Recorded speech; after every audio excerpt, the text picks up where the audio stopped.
How would you like to sell your business at the highest possible valuation in the shortest possible time span? Saul Cohen will tell us how to do it. And what's so special about Saul is that he is an experienced accountant and acquisitions advisor, passionate about helping entrepreneurs achieve financial growth through strategic acquisitions and insightful financial planning. And having supported over 100 acquisitions, Saul brings a wealth of expertise in guiding business owners through complex transactions.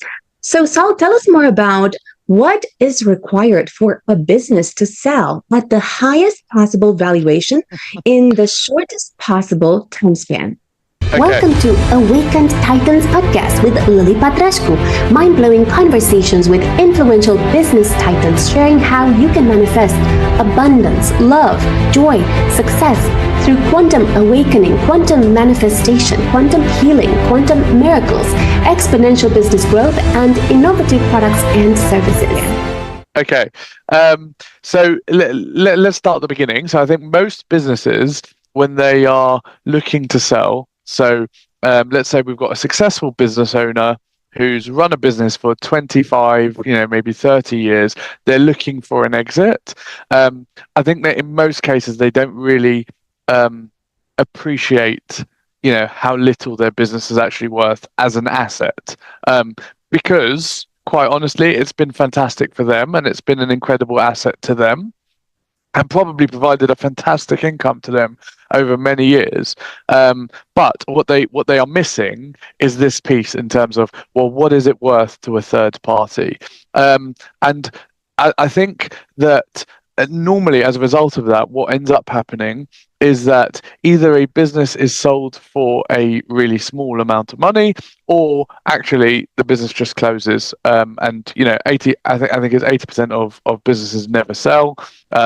It might be 85% of businesses actually, and most businesses that do sell are larger businesses, right? So that means that most businesses that are set up and are successful and run over a period of 5 years or more end up just being closed down, right? And I think that when we accept that, we say that actually we're playing a quite a significant part in this, because I think we're playing quite a significant role here, because I think that often business owners will be relying on their exit for to give them a lump sum to support their retirement.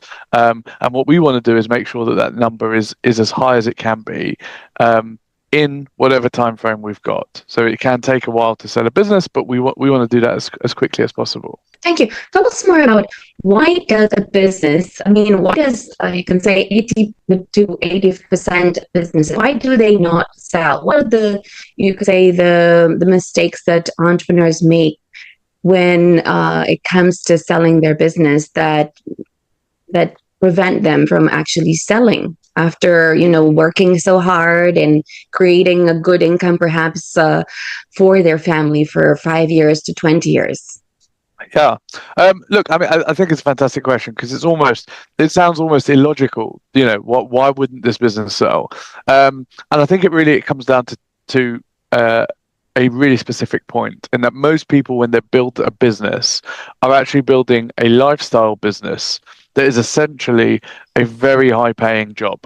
And the result of that is that the business doesn't have many real assets. Its biggest asset is probably the owner themselves. The owner probably is, normally these owners are very humble, down to earth people, and they are probably undervaluing the contribution that they bring. But when you take them out of the business, everything would fall apart. And clearly, if that is the case, there's no value. So it's one of two things. It's either there are no assets, or you're unable to demonstrate the value of those assets. And it really comes down to that. I think that sometimes there are assets, but the complexity around buying those assets are so it's so vast that it makes it almost impossible for a deal to happen. And that's why I think that, the deals that do happen, they happen at much lower numbers than people are actually expecting, because they're sort of thinking, oh, I'm maybe going to get a multiple of revenue, or I'm going to get 6 or 7 times my profit. And then actually when it comes down to it, maybe they're just going to get 1 times their profit, or for literally just buying the client base, for example, and sometimes not even that. So I think that the main reason, as I said, just bringing it right back, is it comes down to, ultimately, there aren't any real tangible or intangible, but any identifiable assets that are in the business that can be valued and demonstrate the value without the owner being there. For those businesses that have been operating for 5 to 20 years profitably, and they have operated as a lifestyle business, which has provided a great income for themselves. And like you said, it has been almost like a job for the owner. What is the solution? Is there anything that these businesses can put in place in order to obtain the highest possible valuation, so that at least they can get 5 times their revenue, versus just being unable to sell, or just getting like a pittance for their really hard work? Yes. Well, I mean, look, the truth is that there's actually two options here. The first option, and this is an option that we've worked with our clients on before, is we actually turn around and say, I actually don't want to put the work in. I'm very happy to just, over the next 5 years, I'm going to take out the profits. Let's work out how to tax efficiently invest them into long-term assets that can provide for me and my family. And that is a very viable, it's a choice. And it would be wrong for me to, not to ignore that, because it really is a choice. The second option would be to make the choice to invest in your business over the next, really, it's a 3-year journey. I think to do it properly can be done. Obviously, there's low hanging fruit that we can sort out in a very short period of time, but it depends where you starting out. But in my experience, it normally takes at least 3 years to get this done properly. And I think the first thing to do is to really take a step back and sort of assess the business and think, where are the bottlenecks? What are the risks to this business?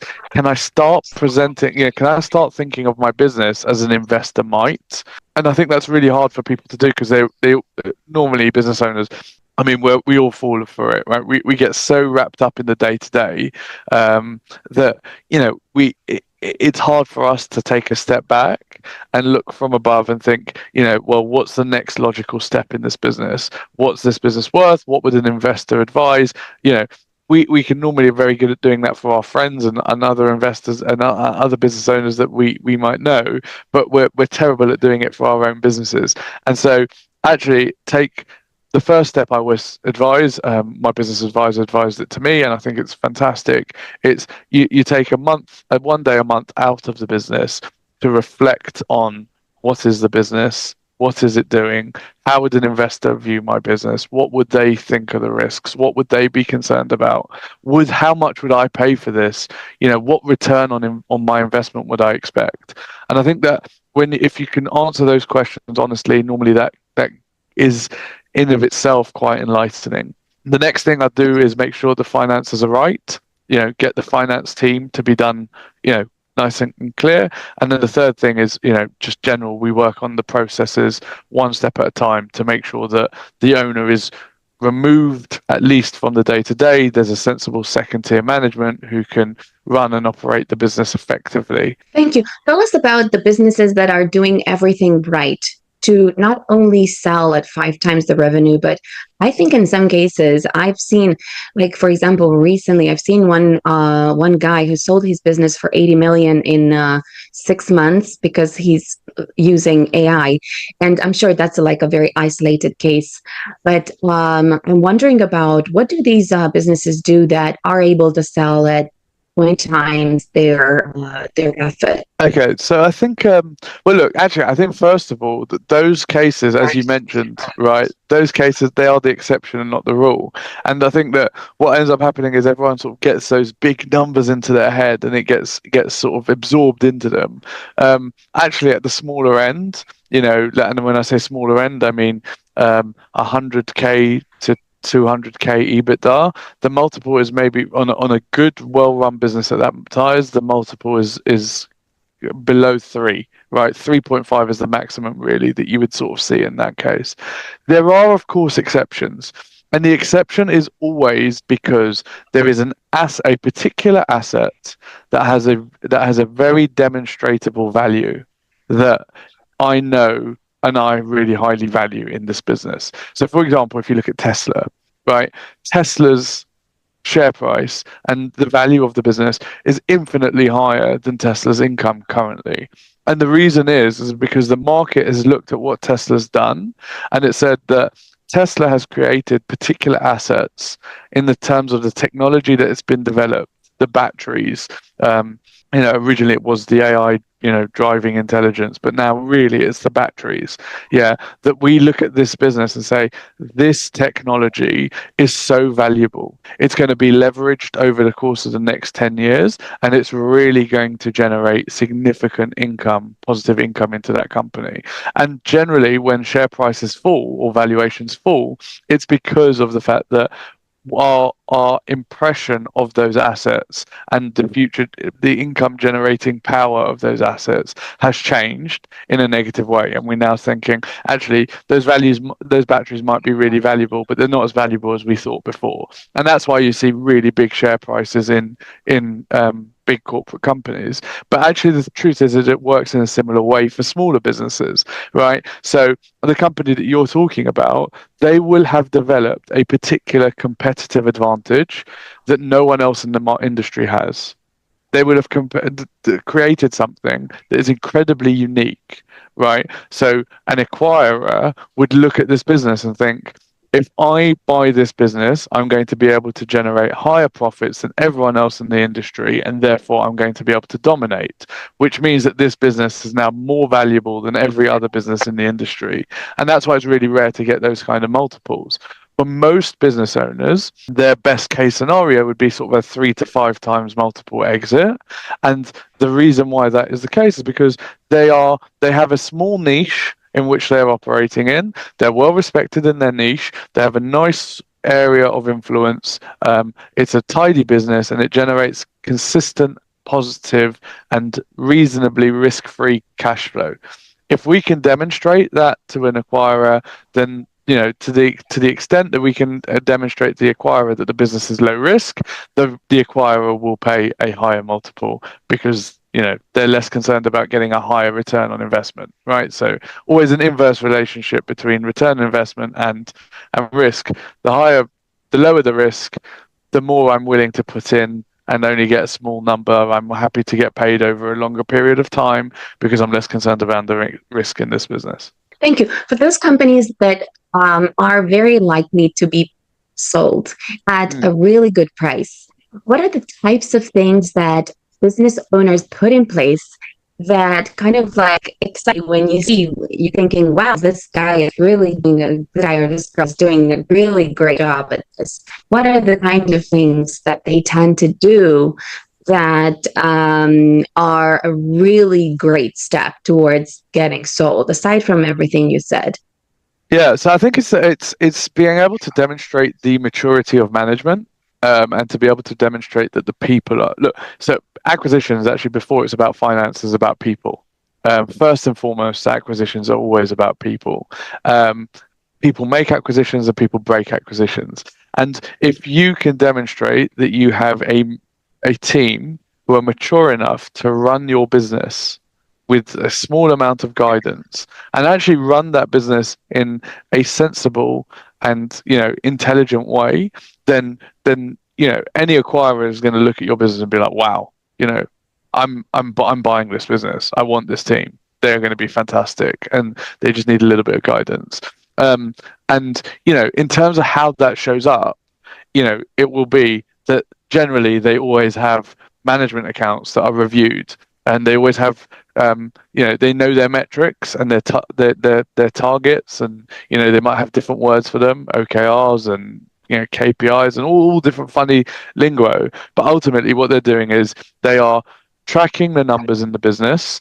They are responding to changes in the numbers in a organized way, and they have a structured way to create improvement and articulate that to the rest of the business over a period of X number of years.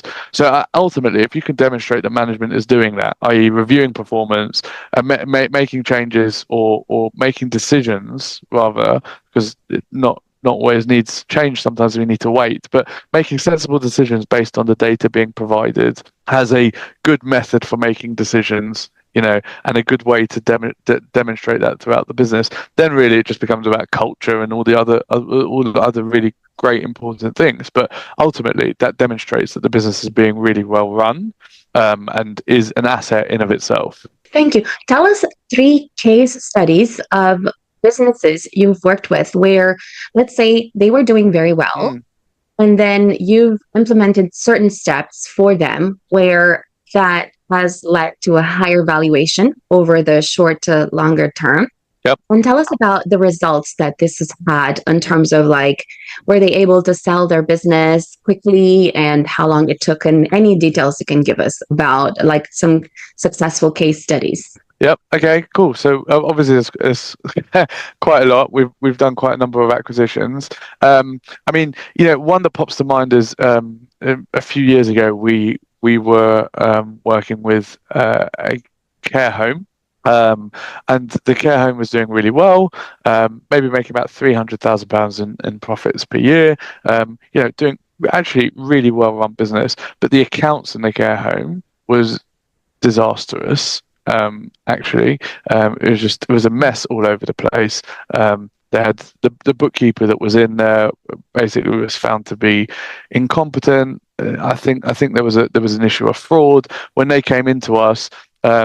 They were looking to sell, trying to get an exit, trying to get a buyer, and the best number that they were getting, and everyone was coming in giving really high numbers in the letter of intent, and then getting into due diligence and just this actually happened twice. They looked at it through the accounts, and on both times the number went, in one case it went from 1.5 to like 600k, and in another case it went from 1.2 again to sort of like 600-700k, right? So it really being knocked down because of the fact that we're just really concerned that you're just making all the numbers up, and the business owner wasn't making it up, but equally didn't know how to prove it to the acquirers. And ultimately, when trust is eroded, a deal will always fall through, because, as I said, acquisitions are always about people.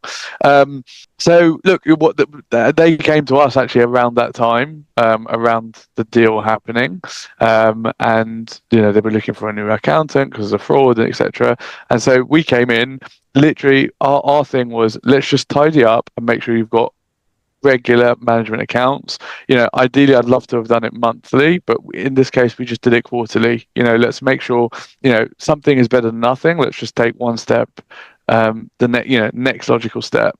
So that way, the benefit of the monthly management accounts meant that when we recruited them a new bookkeeper, because we thought it was better for them to have the bookkeeper in house, when we recruited them a bookkeeper, it meant that work was being checked by someone else, right? In this case, us.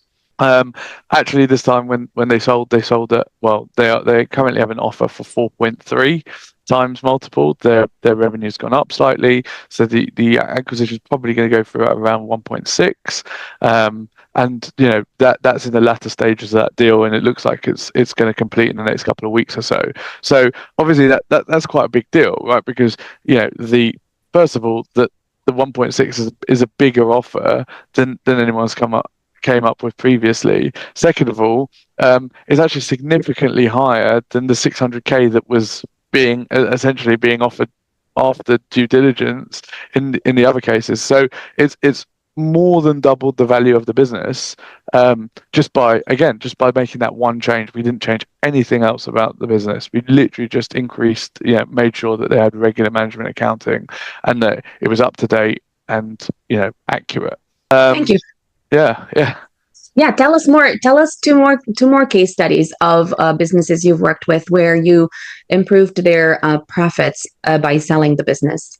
Yeah, okay. So another one was it was quite a rare case. So I say it's a rare case because it was a woman in manufacturing, which is I mean, there's no real reason why women shouldn't be in manufacturing, but generally that doesn't happen. She inherited the business from her father, and she was just incredibly stressed. She had legal cases left, right, and centre. She couldn't sell the business. She'd had the business marketed for 3.5 years. Part of she was making 3 million in revenue, doing really, really well. But it wasn't. The business just wasn't moving. And so what she did, she engaged us. She engaged us to basically say, look, I'm just really stressed. There was a legal case that had just come up. I think there was basically a HR issue on one of the sites, and as the director, she was being held legally responsible for that. And she's like, I'm done. I want to retire. I want out. I can't do this anymore. I'm absolutely finished.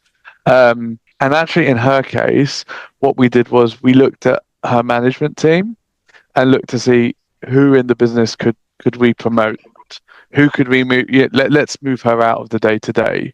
And we sat down with her, worked out what she was doing day to day, who in the business was there that she could have, who would be maybe potentially outside.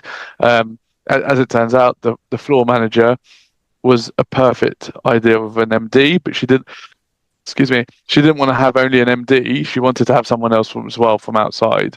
And she had like someone who was a sort of a consultant who came in as sort of the acting CEO, so to speak. And between them, actually, they made a really good partnership together. She was removed pretty much over the next 6 months, removed pretty much entirely from the day-to-day operating in the business.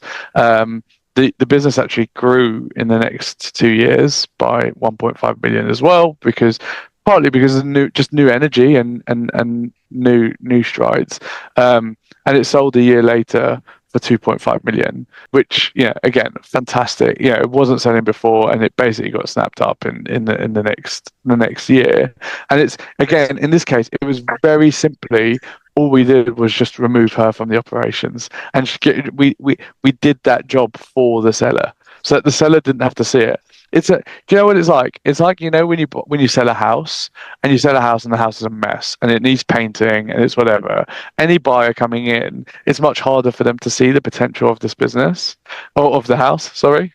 But if you do the house up, you dress it up, maybe you rent some furniture to make it look nice and show people what it's going to be like to live in the house, then they can see it, they can picture it, and it makes it much easier for them to make the house purchase. And it's exactly the same with a business. We do exactly the same things.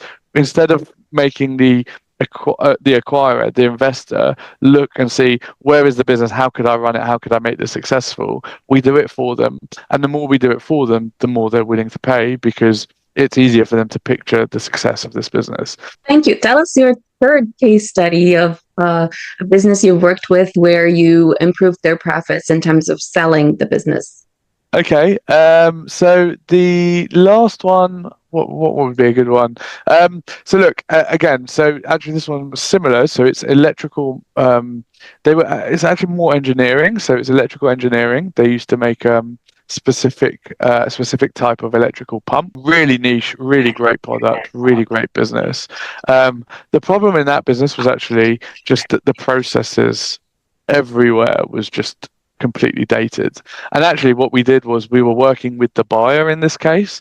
So the buyer bought the business at quite a low multiple, and he wanted to flip it because he could see that the business was incredibly well respected, had some fantastic contracts with really well respected high end well respected clients, but didn't have any real source of bringing its processes to the future to be able to take advantage of those contracts. And so what we did actually with them was literally just think about, get them to map out their processes. So we got them a financial controller, a finance director.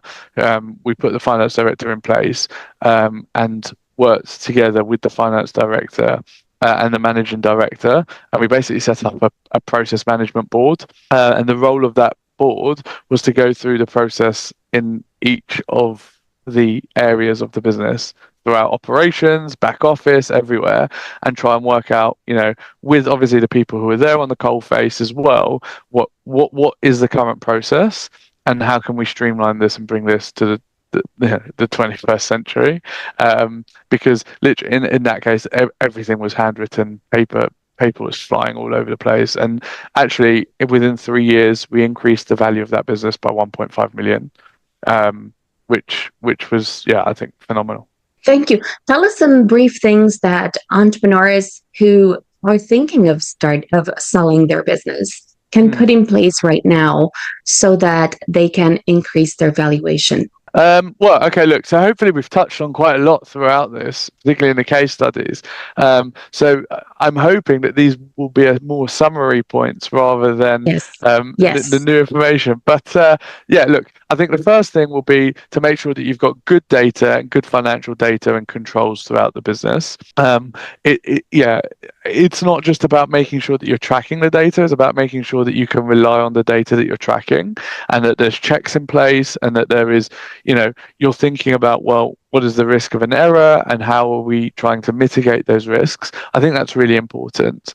Then it's about making sure that you've got good, consistent process and controls so that you can demonstrate to a buyer that the business operates consistently over a long period of time, and that should be, it can consistently generate new business, it can consistently deliver on that, on those on and serve those clients. It can consistently order and produce supplies, etc., etc. Everything in the business needs to be as simple and consistent as possible. And I think the third thing is making sure that you've got the right team in place, and appreciating that those team, the right team will be the people who build the assets for you, and understanding that assets aren't necessarily buildings and fixtures and fittings. The assets can also be things like a process. They can also be your brand, your reputation, the reputation of your employees. And I think it's very easy to overlook those things, but I think actually they are tremendously valuable and they should not be overlooked. Thank you. One last thing.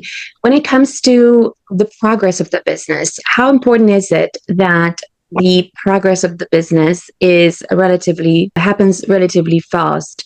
So let's say if a business is doing really poorly for, let's say, 5 years, but all of a sudden it figures something out, maybe with your help, and then it ends up having much higher profits. How long would they need to continue doing that so that they can be sellable? Because I'm assuming the investor would look at previous performance, let's say 5 years of absolutely terrible performance, and then you come in and then you help them optimize much, they increase so much in terms of, and we need to do that for 3 years, 5 years, or just 1 year is enough to get the business valued at a higher price?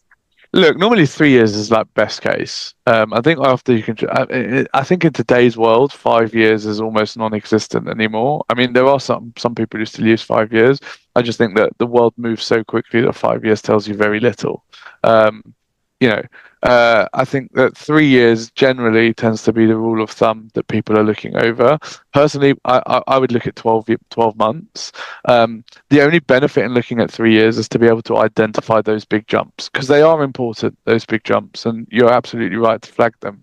And I think that it's about understanding why those jumps have occurred and what it is. Right, because if it's a one-off case, what we want to know is that jump happening because of something that's a one-off and it's never going to return, or is this jump happening because you've implemented a change, you've implemented a new process, and you're seeing the benefits, and actually, probably as the business grows, those benefits are going to increase. And that's really the main thing. Thank you. Tell us where entrepreneurs can connect with you. LinkedIn is definitely the best place. So I'm sure you'll be able to link it, give my LinkedIn. But yeah, that's definitely the best place. I post fairly regularly on there. Lots of hints and tips about buying and selling businesses. So absolutely, LinkedIn is the best place.